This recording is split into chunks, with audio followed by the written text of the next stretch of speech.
Ma'lumotlarni saqlash uchun eng xavfsiz joy qayerda? Siz ko'rgan, eshitgan ma'lumotlarni qayerda saqlaysiz? Bulutda, gadjetlarda yoki miyangizda? Xullas cho'zib o'tirmayman. Bugun xotira saltanatiga bir mehmon bo'lib kelasiz. Agar miyangiz bardosh bersa, siz juda foydali va qiziqarli ko'rsatuv guvohi bo'lasiz. Agar oldingi sonimizdagi ong, telepatiya bilan bog'liq ko'rsatuvimizni tomosha qilmagan bo'lsangiz, sizga uni tavsiya qilaman. Jiddiy, maynavozchilikdan xoli bo'lgan videomizga faqat arzirli reklama bo'lsagina qabul qilamiz. Bo'lmasa yo'q. Har doim ishimizdan ko'nglimiz to'q. Qani unda boshladik.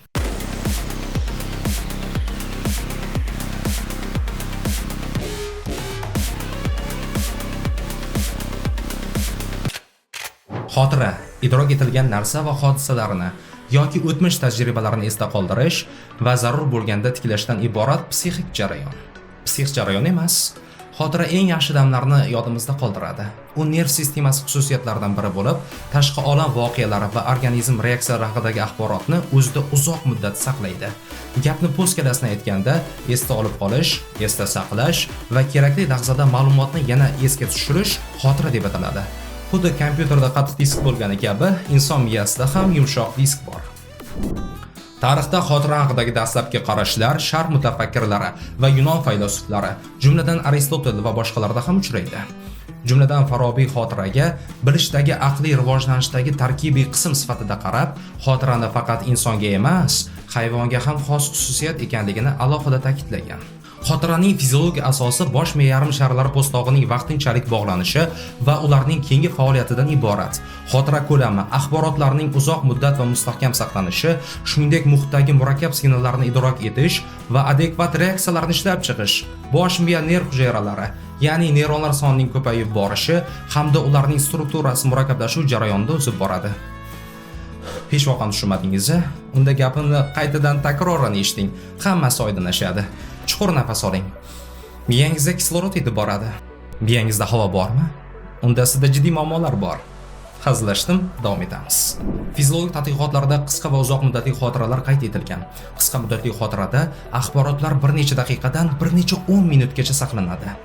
Lekin neyronlar ishiga xalal berilganda, masalan, qanaqadir nojo'ya jinoyatingiz tufayli elektroshoker bilan hamla qilinganida yoki ayollar farzand tug'ish jarayonidagi narkoz ta'sirida bo'lganida qisqa muddatli xotira faoliyatiga putur yetadi. Ishi buziladi. Uzoq muddatli xotirada esa axborotlar umr bo'yi miyada saqlanib, turli ta'sirlarga chidamli bo'ladi. Qisqa muddatli xotira ham asta-sekin uzoq muddatli xotiraga aylanadi. Xotira ruhiyatning o'tmish va hozirgi holati, shuningdek kelgusidagi holatlarga tayyorlash jarayonlari o'rtasidagi o'zaro aloqadorlikni ko'rsatadi. Boshqa psixik hodisalar kabi xotira ham shaxsning xususiyatlari, uning ehtiyoji, qiziqishlari, odati, fe'l-atvori va shu kabilar bilan uzviy bog'liqdir. Alo, eshitaman. Kim bu? Syomka dedim. Do'stim, bugun Realda o'yini bormi? Bo'ldi, birga ko'ramiz. Bo'pti, keyinroq qo'ng'iroq qilib yuboraman. Nima deyotgandim? Ko'pchilik odamlar knopkali telefondan sensorli telefonga o'tganiga ancha muddat bo'ldi. Keling endi sizga sensorli xotira haqida ham ozmuncha ma'lumot bersam.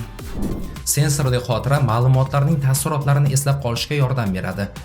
Uning eng keng tarqalgan misollaridan biri bu qorong'udagi tez harakatlanuvchi chiroqlar. Agar siz 4-iyul kuni miltillovchi vositani yoqqan bo'lsangiz yoki kechasi tunda harakatlanishini kuzatgan bo'lsangiz, yorug'lik iz qoldiradi. Buning sababi sezgir xotira, vizual xotira omboridir. Olimlar tomonidan xotirani o'rganish borasida elektrofiziologik, olib borilayotgan biokimyoviy, histokimyoviy, biofizikaviy tadqiqot ishlariga ko'ra, kiritilayotgan yangiliklar fan va texnikada ulkan yutuqlarga olib kelayotgan bo'lsa-da, miya faoliyati, shu jumladan xotirani o'rganishning juda ko'p jihatlarida uchrayotgan muammolar yechimsiz qolmoqda. Aslida xotiraning kuchi, unda ma'lumotlarning saqlanish muddatlarida har kimning nasldan naslga o'tuvchi genetik dasturlangani o'ziga xos muhim ahamiyat kasb etadi. Shunga ko'ra, teng yoshdagi kishilarning ba'zilari eshitgan, ko'rgan narsalarni uzoq muddat eslab qolsa, o'qigan she'rlarni tez yodlab olsa, til o'rganishga chechan bo'lsa, boshqalarda bunday xususiyat kuchsizroq bo'ladi. Yosh ortib borishi bilan xotira susayishi turlicha shaklda kechishi mumkin. Masalan, dissimneziya, ya'ni esda saqlab qolishning buzilishi. Amneziya, oldin bilgan narsalardan ayrim fragmentlarning yo'qolishi. Demensiya, ya'ni miyada qon aylanishi buzilishi bilan zehnning pasayishi. Alzgeymer, xotiraning yo'qolib, odam o'z uyi, yaqin kishilarni taniy olmasligi, ismi sharifini ham esdan chiqarib qo'yishi. Parkinson, ya'ni mushaklar tarangligi, harakatning kamayishi, qo'l-oyoq titrashi, nutqning buzilishi. Yuqoridagi singari noxush holatlarni oldini olishda jismoniy faollik, sog'lom ovqatlanish va miyani mashq qildirib turish muhim ahamiyat kasb etishi ko'pgina tadqiqotlarda isbotlangan. Bunday olib qarasak, xotira rostdan ham o'zgaruvchan narsa. Ba'zan 15 yil oldin o'qigan kitobimizni batafsil eslaymiz, lekin telefonni qayerga qo'yganimizni eslay olmaymiz.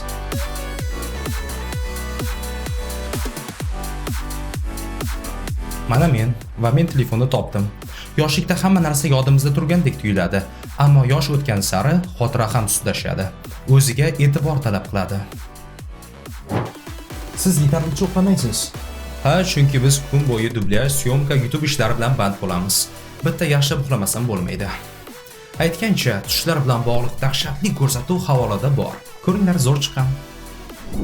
Uyqu yetishmasligi oqibatida yangi ma'lumotlar 40% kamroq qabul qilinadi. Sleep Foundation markazi 7 dan 9 soatgacha uxlashni tavsiya qiladi. Uyqu sifati ham muhim rol o'ynaydi. Surunkali uyqusizlik e'tiborimizni susaytiradi va bizni chalg'itadi. Siz yetarlicha mashq qilmaysiz. Yuqori qon bosimi, yuqori xolesterin va diabet. Bularning barchasi xotiraga salbiy ta'sir qiladi. Bundan tashqari jismoniy tarbiya qonni tezlashtiradi, uning oqishini kuchaytiradi. Shu jumladan miyaga ham ancha foydalidir.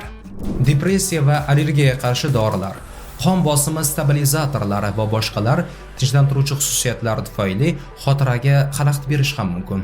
Ularning ko'pchiligi nafaqat qabul paytida, balki bir muncha o'tgandan keyin ham xotirangizga ta'sir qiladi.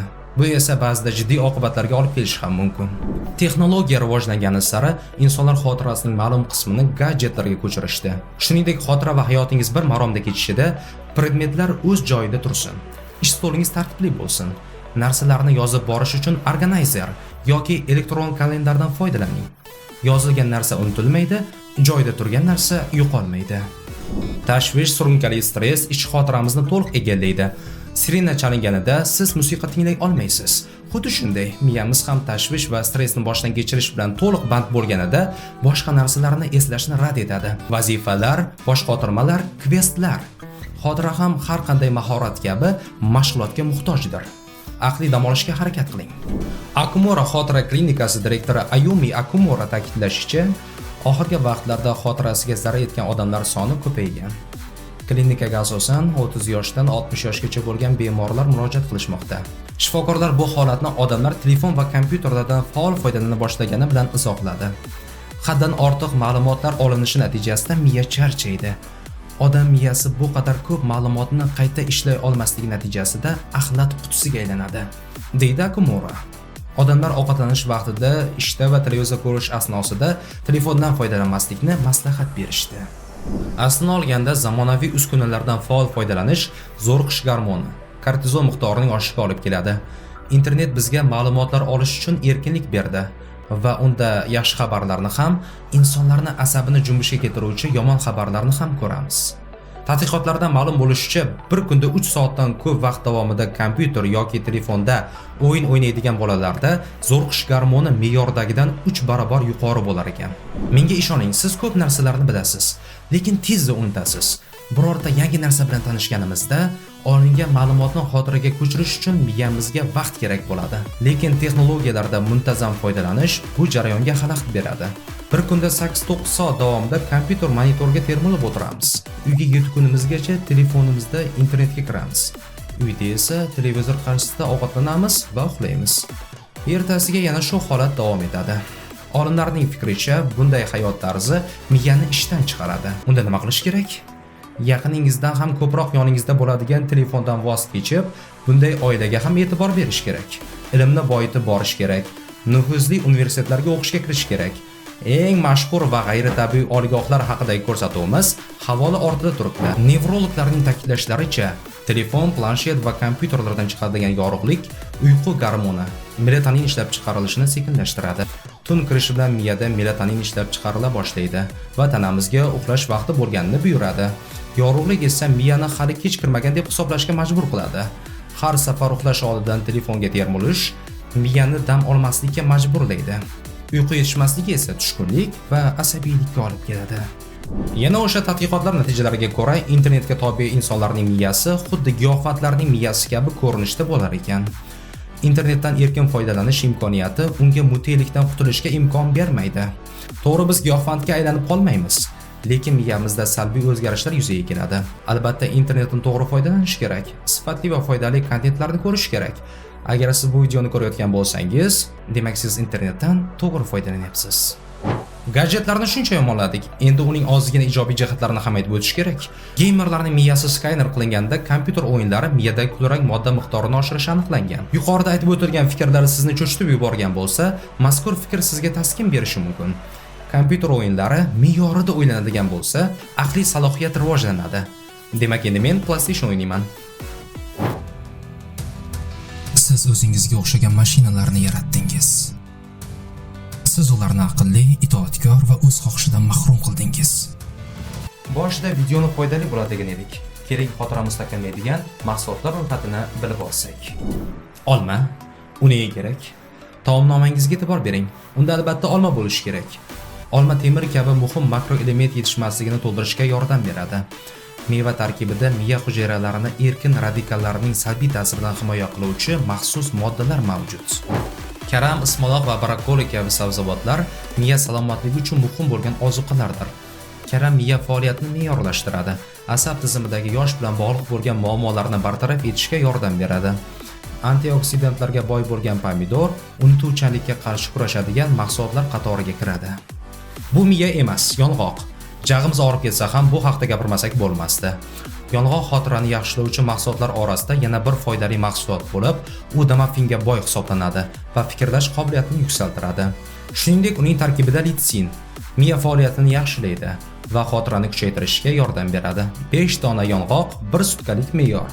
Shuningdek, yong'oqlar miyaning barvaqt qarib qolishini oldini oladi. Ushbu mahsulotlar miya salomatligi uchun juda foydali bo'lgan yog'larni o'zida mujassam qilib, yurak uchun ham ancha foydalidir. Biroq yer yong'oqning allergik va yuqori kaloriyaga ega ekanligini unutmang. Shuning uchun kuniga 15-20 dona iste'mol qilish yetarli bo'ladi. Ko'k choy xolesterinni kamaytirish orqali miya funksiyalarini himoya qilishga yordam beradi. Ha, bu foydali maslahatlar kanali edi. Instagramda tuturuqsiz bema'ni videolarini tomosha qilib, ularni ba'zida taqlid qilib, bachkanalikning buyuk cho'qqisiga chiqqandan ko'ra, eslab qolish qobiliyati bo'lgan xotiramizni yaqinlar diydori va yaxshi amallarimiz bilan boyitaylik. Chunki umr qisqa. Bizdan esa hamisha yoqimli va shirin xotiralar qolsin. Yangi videolarni o'tkazib yubormaslik uchun qo'ng'iroqchani bosib qo'ying. Salomat bo'ling.